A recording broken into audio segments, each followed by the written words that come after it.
Jumpa lagi Bola Merah Putih. Bagaimana kabar kalian? Semoga selalu dalam keadaan sehat. Kalau ini kita akan memberikan informasi terbaru diantaranya sebagai berikut ini.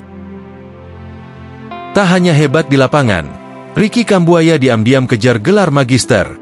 Gelandang timnas ini ternyata jago ekonomi. Peluang Ian Maatsen untuk bergabung dengan timnas Indonesia hancur setelah debut bersama Belanda. Harapan yang kini sirna. Tapi sebelum lanjut ke berita utama, ada baiknya bantu support channel ini dengan cara subscribe agar saya tambah semangat bikin kontennya. Terima kasih. Tak hanya hebat di lapangan, Ricky Kambuaya diam-diam kejar gelar magister. Gelandang timnas ini ternyata jago ekonomi. Ketika mendengar nama Ricky Kambuaya, sebagian besar penggemar sepak bola langsung membayangkan aksinya yang garang di lini tengah timnas Indonesia. Tapi siapa sangka, di balik kegesitannya menggiring bola dan duel fisik tanpa kompromi, Ricky ternyata menyimpan ambisi lain yang tak kalah serius, yakni dunia akademik. Ya, pemain asal Papua Barat ini membuktikan bahwa menjadi bintang di lapangan hijau tak harus mengorbankan cita-cita intelektual. Sebagai gelandang tengah, Ricky dikenal mampu mematahkan serangan lawan, menyusun alur permainan, dan memberikan umpan-umpan tajam yang mengancam. Ia bukan hanya petarung sejati, tapi juga pemain cerdas yang mampu mengatur ritme pertandingan. Namun yang membuatnya berbeda dari banyak pesepak bola lainnya adalah komitmennya untuk terus belajar, bahkan di tengah karir sepak bola yang padat dan penuh tekanan. Perjalanan pendidikannya bukan tanpa hambatan. Setelah sempat mengenyam kuliah teknik sipil di Universitas Muhammadiyah Sorong pada 2014, Ricky harus mundur. Tapi semangatnya untuk melanjutkan pendidikan tak pernah padam. Setahun kemudian, ia banting setir ke jurusan ekonomi pembangunan di STY Bukit Zaitun Sorong. Dan tekadnya berbuah manis. Ia berhasil menyelesaikan studi S1 pada tahun ajaran 2019-2020. Tak berhenti di situ, Ricky terus melaju. Di tahun 2024, saat sebagian besar pesepak bola seusianya mungkin hanya fokus pada latihan dan pertandingan, Ricky justru mendapat beasiswa penuh untuk melanjutkan pendidikan ke jenjang magister. Ia kini terdaftar sebagai mahasiswa S2 Ilmu Manajemen di Universitas Pendidikan Muhammadiyah Sorong, Unimuda. Beasiswa ini bukan cuma bukti prestasi akademik, tapi juga pengakuan atas dedikasi Ricky dalam mengembangkan potensi di luar lapangan. Menariknya, semua ini ia jalani sembari tetap aktif membela klub dan timnas. Pada Maret 2026 lalu, Ricky tampil sebagai pemain pengganti dalam laga Indonesia melawan Bahrain di SUGBK. Meski hanya diberi waktu 16 menit, ia langsung mencuri perhatian lewat teknik dan insting bermainnya. Salah satu momen yang paling diingat tentu saja saat ia melepaskan umpan trivela yang hampir berbuah gol.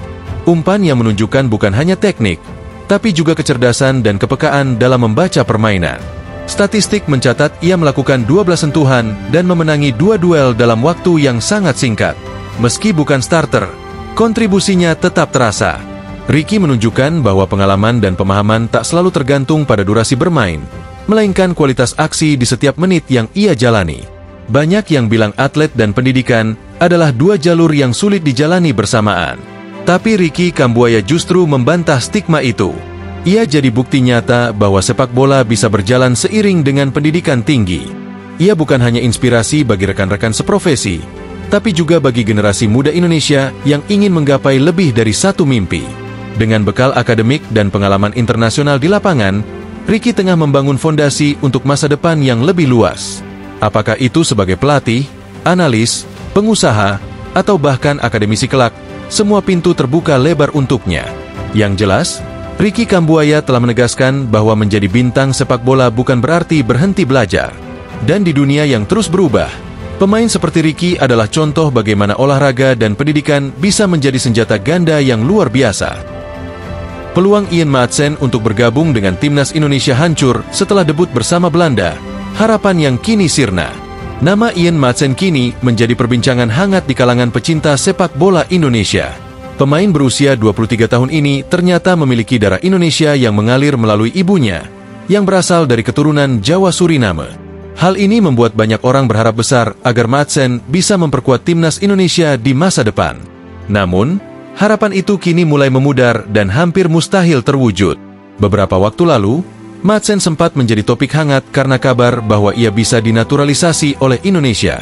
Sebagai pemain yang tampil konsisten di level klub namun kesulitan menembus skuad utama timnas Belanda, banyak yang menganggap ada peluang besar bagi Indonesia untuk merekrutnya. Bahkan, rumor mengenai kemungkinan Madsen bergabung dengan Merah Putih sempat mengobarkan optimisme besar di kalangan supporter sepak bola tanah air. Namun, segalanya berubah setelah Madsen melakukan debut bersama timnas Belanda di ajang UEFA Nations League. Dalam pertandingan melawan Spanyol, Madsen tidak hanya tampil solid, tetapi juga berhasil mencetak gol spektakuler yang membuat banyak orang terkesan. Meskipun Belanda akhirnya kalah dalam adu penalti, penampilan gemilang Madsen tetap menjadi sorotan. Sejak saat itu, posisinya di skuad senior Belanda semakin kuat, dan harapan Indonesia untuk merekrutnya kini semakin tipis. Madsen sendiri sebenarnya sudah lama berproses dalam sistem sepak bola Belanda. Ia telah membela timnas Belanda U21 sebanyak 19 kali dan menjadi bagian integral dalam berbagai kompetisi usia muda. FIFA memungkinkan pemain yang sudah bermain di level U21 untuk pindah federasi jika memenuhi syarat tertentu. Namun, setelah debutnya di tim senior Belanda, skenario tersebut menjadi jauh lebih rumit. FIFA memiliki aturan yang melarang pemain yang sudah tampil di pertandingan resmi tim senior untuk berganti asosiasi. Dalam kasus Madsen, satu-satunya peluang yang tersisa adalah menunggu 3 tahun tanpa panggilan dari timnas Belanda. Setelah itu, ia bisa mengajukan permohonan untuk berganti federasi melalui proses arbitrase. Meski begitu, ada hambatan besar karena Madsen sudah melakukannya setelah berusia lebih dari 21 tahun, yang membuat proses hukum menjadi lebih kompleks. Namun, meskipun aturan FIFA memberi sedikit harapan, Madsen tampaknya tidak tertarik untuk berganti federasi. Ia semakin bertekad untuk berjuang bersama timnas Belanda. Setelah debut yang memuaskan, rasa frustrasi yang dulu ia rasakan akibat kesulitan menembus tim utama kini berubah menjadi motivasi besar untuk membuktikan kualitasnya di level internasional. Ia mulai mendapatkan kepercayaan penuh dari pelatih, dan debut manisnya menjadi bukti bahwa kesabaran akhirnya terbayar. Sebelum debutnya, Madsen sempat merasa kecewa karena namanya tak pernah dipanggil untuk timnas Belanda senior meskipun tampil luar biasa di level klub, baik saat dipinjamkan ke Burnley maupun ketika kembali ke Chelsea. Namun, meski ia pernah merasa frustrasi, Madsen tak pernah mengungkapkan niatnya untuk berpindah federasi. Kini, dengan performa yang semakin baik dan kepercayaan yang didapat, peluang Indonesia untuk menariknya semakin menipis. Bagi Indonesia, kabar ini tentu cukup mengecewakan. Pemain sekelas Madsen yang sudah bermain di Liga Top Eropa akan menjadi tambahan luar biasa untuk timnas Indonesia. Namun, kenyataan harus diterima. Kini, Indonesia harus mengalihkan fokusnya untuk mencari pemain diaspora lainnya yang masih memenuhi syarat naturalisasi dan, tentu saja, lebih berkomitmen untuk membela timnas Indonesia. Cerita tentang Ian Madsen memberikan pelajaran penting bagi Indonesia. Meskipun naturalisasi pemain dari luar negeri bisa menjadi jalan untuk memperkuat tim, pembangunan fondasi timnas Indonesia tetap harus dimulai dari pembinaan pemain lokal. Pemain-pemain yang benar-benar siap dan memiliki niat untuk berjuang bersama Merah Putih menjadi kunci untuk masa depan sepak bola Indonesia. Kini, saat Madsen melanjutkan perjalanannya bersama timnas Belanda, harapan baru pun tumbuh untuk Indonesia. Kita harus terus berusaha mengembangkan potensi pemain lokal dan mencari talenta-talenta lain dari diaspora yang memiliki semangat dan komitmen untuk bersaing bersama tim nasional. Siapa tahu, mungkin suatu hari nanti ada pemain baru yang siap mengikuti jejak Madsen dan memberikan kebanggaan untuk Indonesia. Nah, demikianlah video kita kali ini. Semoga bermanfaat buat kalian semua. Akhir kata saya izin pamit. Terima kasih.